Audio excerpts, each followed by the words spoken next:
Coming out of some of like that bigger astrology that we had last week and especially over the weekend, this next week's astrology almost looks like a cakewalk.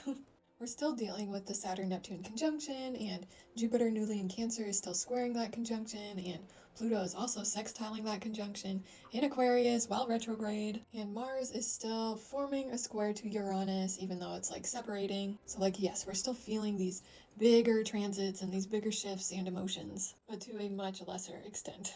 We're starting the week off with the moon in Pisces and the sun still in Gemini, but getting to those later degrees. And then early in the day on Tuesday, Mars, who has been transiting Cancer and Leo and then retrograding from Leo back into Cancer since September of 2024, is finally moving into Virgo. And Mars is that planet of action and drive and motivation, and it's how we do things and how we go after those things that we want. So when Mars moves into detail-oriented Virgo, it's going to be all about the details.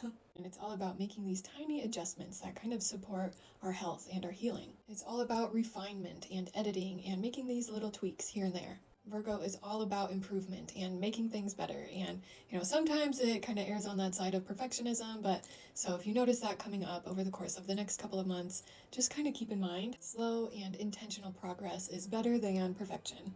And so during this time, it's going to be a really good time to do those things that are supportive to your health and your well-being, and that goes for your physical health as well as your mental health and your emotional health and your spiritual health. And really, it's just a time to be super intentional and take those conscious and deliberate steps towards those things that really support your health and well-being, and those things that are aligned with what you truly want in your life. And then on Wednesday, we have Jupiter, who is newly in Cancer, forming a square to Neptune in Aries at 2 degrees. So if you're a person who might struggle with boundaries and asserting your boundaries, this is a day that it might be more difficult for those of us who are like that.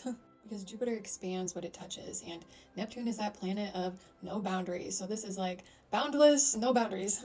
So we may just be feeling more sensitive on that day and more empathetic and compassionate, and none of these things are bad. But when there's no boundaries, it can kind of make for just a overstimulated kind of day. So this is a day to meditate and do some reflection and ground yourself as much as you can, and find something that really anchors you down to reality.